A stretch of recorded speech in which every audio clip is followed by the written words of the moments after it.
From Bethpage, New York, the 45th Ryder Cup gets underway. That's right, a battle between the best of Europe and the best of USA. It really doesn't get any better than that. Defending champions Europe are looking to bounce back to become the first side to win an away Ryder Cup since way back. You got to go back to 2012.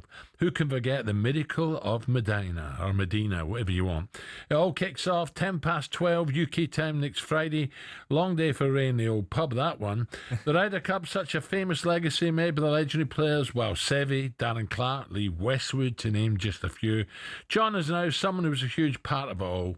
The Ryder Cup success is legendary caddy and a big Leeds United fan.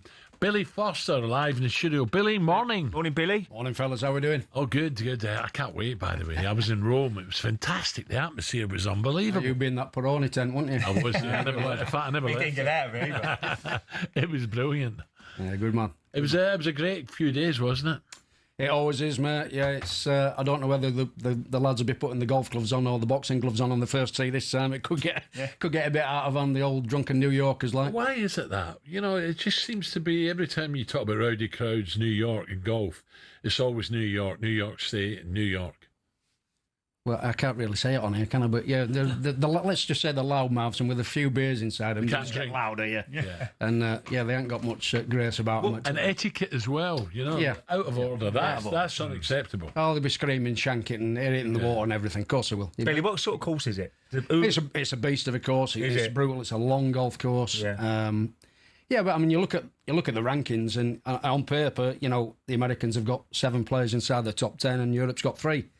Their average rankings in the whole team is 11.5, and Europe's is 23 point. Obviously, on paper, you'd say the Americans are the favourites, but guess what? On paper, they always have been, and the team spirit inside that European locker room is on a different level. It's the partnerships are so important, isn't it? Of course it is, yeah. You need to get off to a good start, and, you know, the lads will be well drilled to... The stats getting off to a good start is frightening. Yeah. Whoever gets off to the best start normally wins. Well, there is that, and it's, it's a case of the lads embracing the hatred they're going to receive and just smile at them and make birdies and keep them quiet, because I'll tell you, once they start going quiet, the pressure... But as a caddy, you're hearing it. You're trying to protect your player. Do you lose it a little bit now and again? I don't. Do you give him it back? You dirty.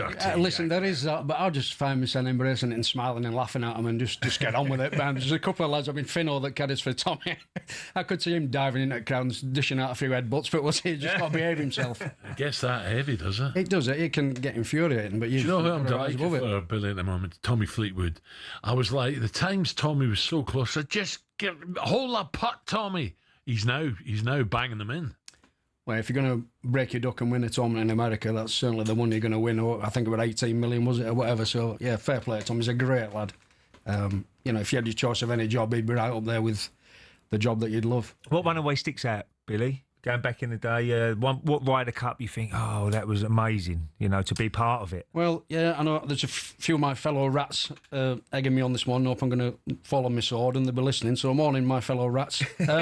Yeah, obviously Medina were the one, and unfortunately I wasn't there because I'd snapped my cruciate ligament trying to get a trial for Leeds United. And that's obviously the one that's stand out. For me personally, caddying for Darren Clarke at the K Club 6 weeks after his wife had died, and the emotion and the raw emotion and atmosphere of everything. I even get goosebumps on that now. first tee.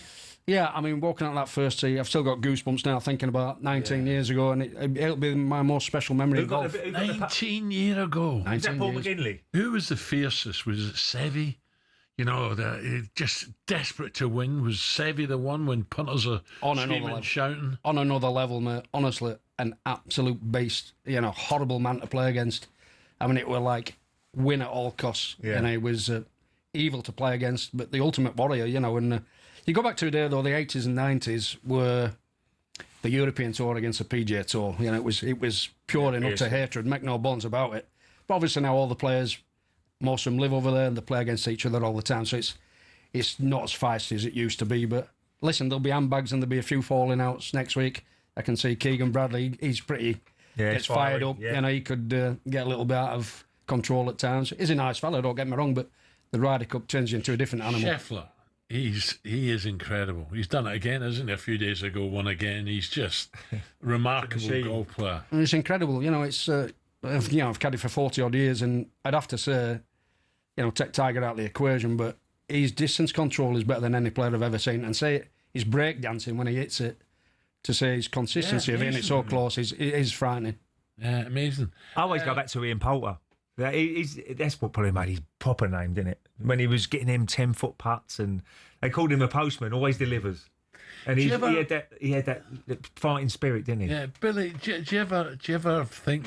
Well, I'm not being disrespectful here, but Lee tee to green was just sensational. Lee Westwood. I was crying sometimes. Sink a putt, Lee. Sink a putt. I'll give you a tip. You've always got a chance of holding a putt if it gets to the hole, And unfortunately, that's a bit of a giveaway. But yeah, I mean, he got to number 1 in the world putting like Edward Scissorhands, didn't he? But I mean, what a player tee to green, and it was a travesty. Travesty he never won a major, along with Monty, really. Will he ever be a captain? I know they've got their live connections, him and Poulter. Well, listen, Westwood would have been your captain in Rome last time.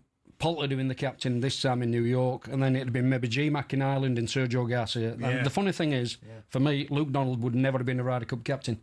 And if they win this, he could possibly go down as the best Ryder Cup captain that ever lived. But, Stenson got the job and he got banned because he went to live, and the other 4 lads that would have been your potential next 4 captains have obviously been banned. So whether that changes, we will see. We don't know where the golfing world's going. Is John, he's not playing his best, is he, at the moment? I beg to differ, actually, because he's played 14 live events this year, and his worst finish is 11th. So he's unbelievably consistent, and he is another one with that Sevy spirit that, he'll be grinding like a bear. He is a bear, isn't he? Let's face it. But he's going to be important, Justin, isn't he? Justin Rose. Listen, they're all going to be important. He's come back. Fantastic. Brilliant. If you look at it on paper now, you would say yes, looking at the teams, but you look at the likes of Justin Thomas is a bit up and down. Xander Schauffele's playing like me. Colin Morikawa, I caddied for Colin Morikawa in Scotland in the Open this year, so I've done my bit. He missed both cuts, so I've destroyed his confidence. Alex English ain't playing like he was. You look at him and go, there's DeChambeau, there's Cantlay's not been playing his best this year. And our lads have had a good string of results. I mean, Fitz has he's had probably like 8 top 10 finishes. Since he got rid of me, he's had like 8 top 10 finishes, so he's a man in form. Bob's playing all right? Bob, since the last Ryder Cup, has turned into a different player completely. But, it's a toss of a coin, and if we can keep the fans sort of like half on side, we've every chance of winning it. Where's your favourite course? A friend of mine just come back from Renaissance, and I'm up in Glen Eagles, not playing, but we've got a gig up there next Friday. Where would your all-time favourite be? It's a Scottish course. Yeah. Royal Dornoch. All right, really? Turnberry, Royal Dornoch, Birkdale. Sawgrass, I like Sawgrass for something different. Old Links. Sunningdale. There's some great courses, but Royal Dornoch could be if I had one game tomorrow. Yeah. Not a Kingsbarns?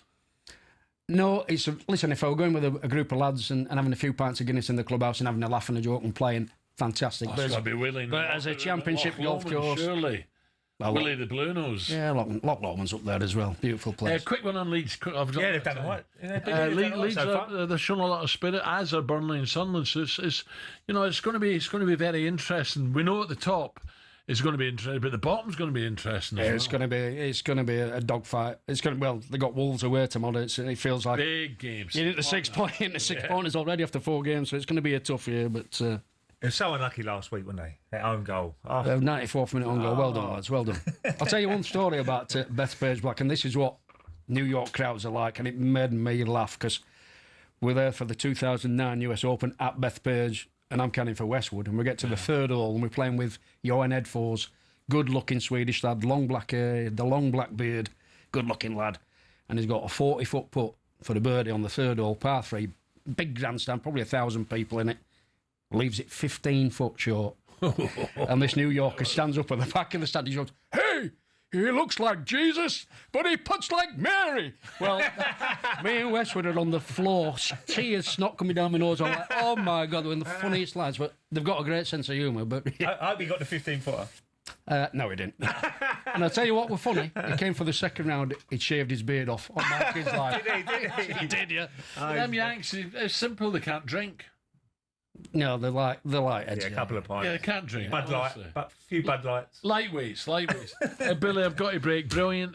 Great to speak to you. Good luck with Leeds and good luck, of course, next week. I can't wait. On AM, on DAB, via the talkSPORT app and on your smart speaker. talkSPORT.